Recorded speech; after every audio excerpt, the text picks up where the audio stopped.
Hello, my name is David Chow again. I'm doing this YouTube. It's called Frugal Living Habits Learn from Our Parents. That's interesting topics. Frugal living habits that we can learn from our parents. So, well, basically, we're not all crazy rich Asian, from the movie. So, well, before I get into this, I would really appreciate if you press the subscribe and give me the thumb up, especially if by the end of this YouTube you really like it. Please subscribe. I need all that support as much as much as I can. Well, we talk about frugal living habits. We talk about other people's, other billionaires, celebrities, sort of thing, but we can learn a lot from our parents, because they they they they are the perfect example of how to lead a frugal living, and their good habits that they have. So I mean, I remember mom and dad. It's I mean when they were building up their own business. Obviously, I was born in Singapore, but my parents have a business in Johor, which is part of Malaysia. So I travel a lot during high school time. Travel between Singapore and Johor, and they I remember my parents. They seldom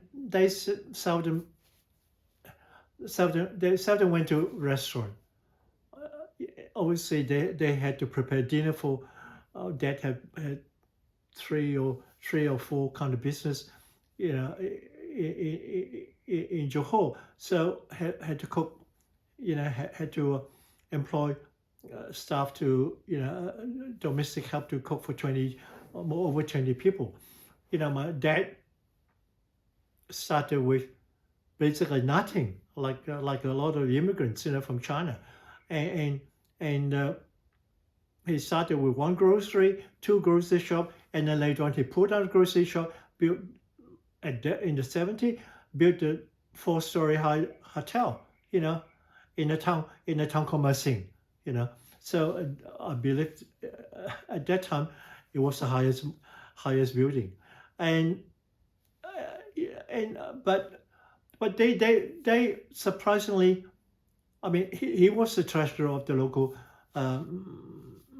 Mersing Chinese Chamber of Commerce, because he spoke Cantonese. I think the Chinese Chamber of Commerce also, the language basically is Cantonese, even though the people can speak Hokkien or Kaja, but the language in Mersing is Cantonese. So, and Dad went back to China, actually married Mom from Guangzhou. So Mom came over to Johor, and they bought a house in Singapore. So I mean, to cut the story short, they work hard. Dad worked 7 days a week. In fact, he didn't have a good knowledge or written Chinese, and he learned it after the shops closed. After 8 p.m. to 10 p.m., he learned the language himself. And it's very, I mean, they're very simple people at those days. They, I mean, during the school holiday, I had to catch a bus from Singapore back to Mersing, sort of thing.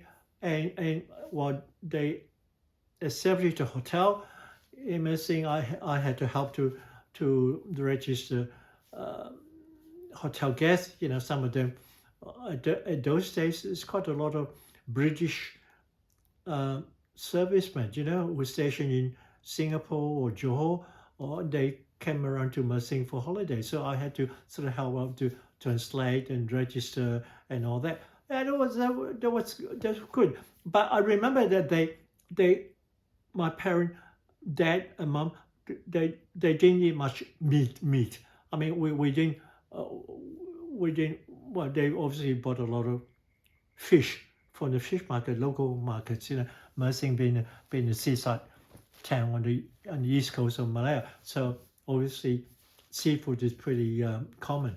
So mom usually would have went to the market, bought a couple of fish, and then got back to the shop, get the help, domestic help to cook, prepare the dinner and all that. I remember we hardly ate in a restaurant, and we very seldom. Those days, very seldom that I roast pork, roast duck, maybe chicken, fish a lot, yeah. But it was only very special occasion like dad's birthday, mom's birthday, or my birthday, or brothers or sisters' birthday. They would buy, they would purchase some roast pork or roast duck from a shop, So they live a very simple life. So basically, we as children can actually learn a lot from them. They're very hardworking too. I mean, can you imagine at those days? My elder brother studied here in Melbourne. He did accountancy and later on he did chartered accountancy. And I came to Melbourne and complete a civil engineering degree. So I work as civil engineer as well. And I had my sister, my elder sister.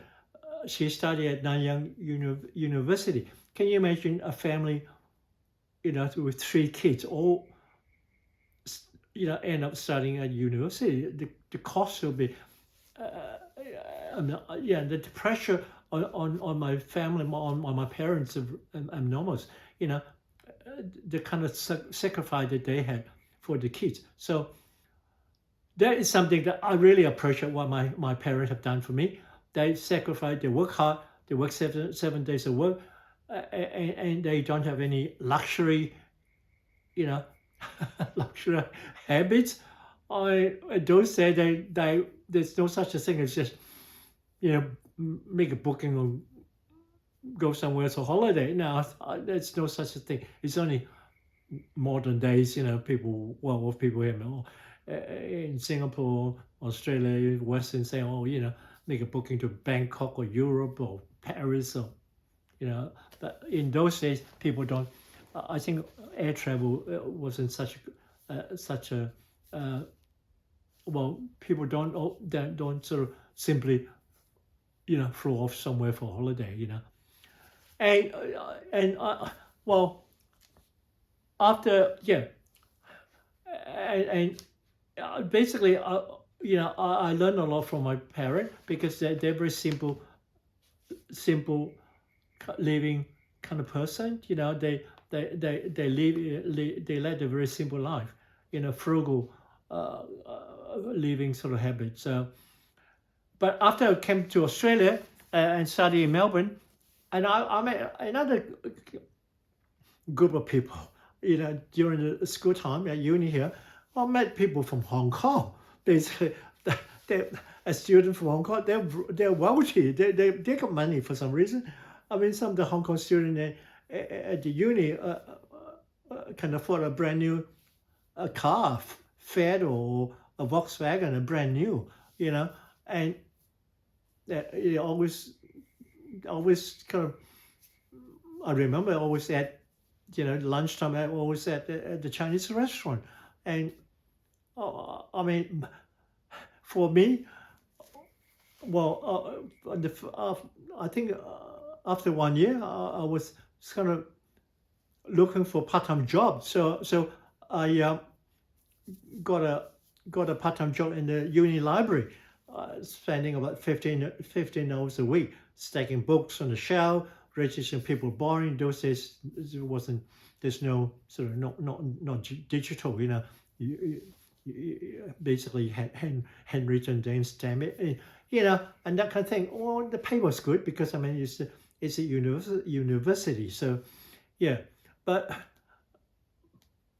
basically, yeah, kind of like when those of us come from Singapore or Malaysia, I think at those days, I think definitely we didn't have that kind of money compared to those people from Hong Kong.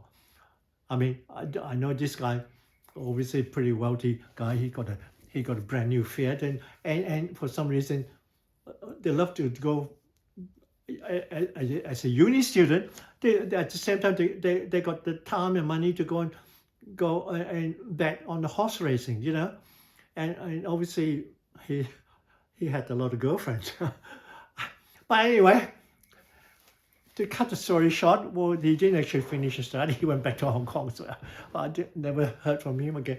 But I mean, we led a different sort of style. I met kind of thing, and from there, I kind of know that no, this is not what this is not frugal living, and these people are just spending the family's money. The whole main purpose come to Australia to study and be successful in getting a profession, but these people, because the family well off from Hong Kong or wherever, and came to Australia with a good life. It's something that I maybe out of jealousy, because the fact that I had to work hard.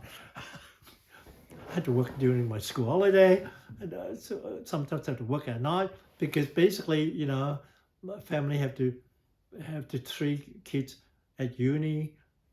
It's pretty hard for my family, for my dad and mom. So basically, after first year, I wrote to them, asked them. I talked to them sometimes frequently, because those days,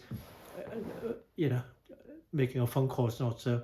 It was expensive and not so easy. And anyway, I sort of decided to ask them to don't send so much money. I can work part-time, self-support myself, because at those days I still have to pay for uni fee here. But anyway,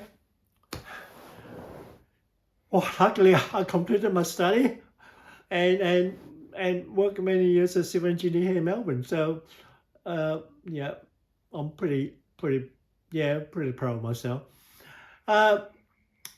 It's I suppose the one thing my dad was a bit disappointed, the fact that I after study I decided to stay in Australia and work here in Melbourne and have a family here in Melbourne. So that's life, I suppose. And thirdly, I think the kind of frugal living habits that I pick up from my parents, that I that I don't know whether I inherit from them, but obviously I've seen how they went through the kind of hardship that they went through to build a business to support the kids' education, send them overseas to study, and it'll cost a lot of stress and financial stress as well. So from there, I I think I pick up a lot of good through looking back. I pick up a lot of good frugal living habit from them. Your parent, the previous generation, your parent generation is it's a good example or good mentor for us, for next generation. And one is we don't need to live in a mansion or luxury place. They work hard in immersing. They own about four building. I mean, and finally they bought a block of land. They built a 3-story. A building of 3-story, but the ground floor they rented out to a tailor, and we got our own separate entry, and upstairs to second and third floor. So as our living quarter at the back street, But that's good. I mean, they like to live close to the city, close to the center of the town. So can't complain that they don't really want to uh, live, like a bungalow or something far away from town. They don't like that. And so yeah, I learned from there. Secondly, they they're not into sort of obviously I learned from them they're not into buying flashy clothing. In those days, I don't think they into that kind of thing anyway. But in nowadays, young kids like to buy branded name, you know, flashy watch, bag, you know, a Gucci bag about $20,000, a watch about $10,000, a shoe, you know, I don't know, shirt, a couple $100. Yeah, I mean, the people sort of went went beyond the board, and I learned something, you know. Basically, the only person who care about how you look is themselves. Other people don't really care. Yes, you might impress other people. If you're young, just got a job, you want to impress some girlfriend, buy yourself a flashy car. Yeah, yes, sure. That's what you like. That's fine. Obviously, you're going to get a lot of girls like to hang out with you, but but that's but so what? Is that what you like? That's fine. So and we don't like to eat out in expensive restaurant because I got friends, sort of some rich friend, you know, friends, and they always say, "Oh, David, come to us. We got a part of 10 of us going to a French restaurant. Next to the casino. It costs about $100 a person, and one is not included." I said, "My God, no, when they once and spend more than $100 and still came off the restaurant, still hungry, had to go to Chinatown, had some ham supper. No, thank you very much." So every time they call me, I always come with an excuse, and I got program not feeling well. Not because it's not feeling well, because it's just basically think that it costs too much for dinner, isn't it? So that's the third thing we don't do that. And obviously, I don't believe in buying a flashy brand new car, which I will always buy a second-hand car, 2 or 4 years old car. Always Honda. Honda seems to be our favorite car. Yeah, I just bought I think it's 3 years old Odyssey X-Seater, because sometimes we've got family relative from overseas, from Singapore, Malaysia, from Indonesia, from anyway. So we need X-Seaters. Instead of driving two car, we got one car. So with the X-Seater, we like to do a trip, a car trip to Sydney or Adelaide. We did that twice, and we did a lot of country drive. The two girls like to go catch crab. So we've been to Lakes Entrance a few times, Phillip Island a few times. Yeah, it's kind of relaxing. I know Lakes Entrance is about 4 hours right, but that we usually stay there for 2 or 3 nights, so it's okay. The excitement of catching crab. Instead of buying crabs about $50 a kilo or something, you can catch 100 crabs for free. Anyway, yeah, and also I like to pass on this kind of frugal living habits to my children too, to my two kids. The eldest one, Brianna's in first year doing combined law and commerce degree, and the youngest one's in year 10. But they found a part-time job themselves because, well, apparently doing the law, uni now, this is, they got a lot of spare time, and she practically only need to go to uni twice a week. And the other one day could be half a day could be spent on the internet, distant learning. But the other 2.5 days she can work part time, and she does. And and also at night time she also sort of Saturday or Sunday work in a Korean restaurant, barbecue. So I think that, and even a younger daughter, I mean, she's year 10, she's very sort of independent, and she found a job herself. A friend sort of introduced her, and yeah, she make a good money, and her studies is also pretty good. They got no problem in the study. I mean, she always came on quite good on top of the class, without sort of getting private coaching or tuition, So yeah, I think, look, it's important for the children, to the kids to understand, money doesn't sort of drop drop down from the sky or from the tree. I mean, they work hard. They know what's hard working, and I think it's a good, make them a pretty independent, confident. They're not shy to deal with people in the public. Yeah, I think this. They're resilient, and they have determination. They whatever they want, they get it, and they want to buy something. Like my youngest daughter want to see the Taylor Smith concert coming. She's coming here, Melbourne next year. It costs more than $100. Well, she bought it, her money.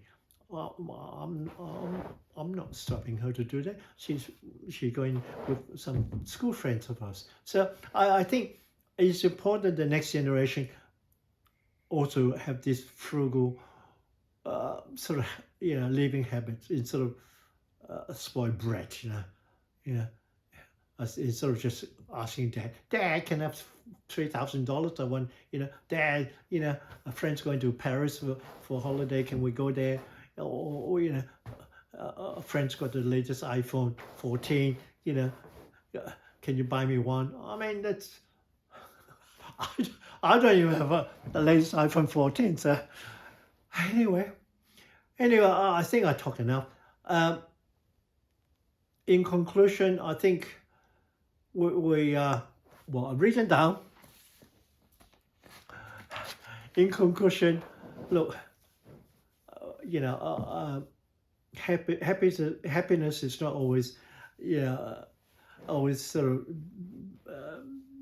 determined or measured by your flashy car, big house, luxury home, designer clothing, how you look, how you impress people, or how you live, or go with expensive holiday, or hang around with some rich friends, or go to expensive restaurant and bar and pub. And I think, to me, those kind of thing, it's kind of now it's just. Well, basically, you don't see too many successful people do those things anymore. I mean, I mean, it's better for you to work hard, save money. The money you save, invest in something like real estate, stocks, share market, or something that you will appreciate in value. The real estate definitely will appreciate value. I mean, can you imagine that when they first came to Australia, the houses in Carlton near Melbourne Uni was only 50, single-story terrace home was only 50,000 or something, but now it's 1.5 million. One of those tiny little terrace home, 1.5 million. Because why? Because it's close to CBD, close to Melbourne Uni, close to RMIT, and close to Victoria Market, and and a tram, less than 5 minutes tram to CBD. I mean, those are the stuff that will appreciate value. Not a, not a, no point of buying a brand new Mercedes or Rolls Royce or Bentley. They all drop in value quickly, 20% every year. I mean, okay, well, I got a friend who just incidentally just so very quickly, this Malaysian guy, he done well in his printing business, but later on he gonna become bankrupt. But the thing is, he bought himself one of the biggest, I don't know, biggest Mercedes. He wanted to return back, and the guy said, no, you can't return because he signed a contract. Because anyway, and his printing business later on, well, he bought, he thought that he can get borrow the bank $500,000 to buy 2 big printing machines from Germany. When it arrived, the bank didn't refuse to finance it, so basically we went bankrupt. Anyway, that's a long story. But the moral story, I think we need to don't live beyond our means. That's what I'm trying to say.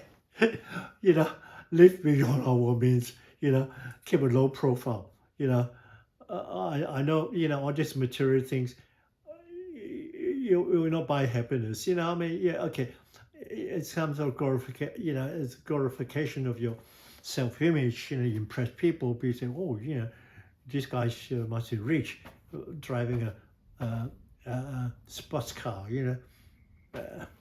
Fancy, fancy lady friends, different girlfriends all the time, and always go to a flashy,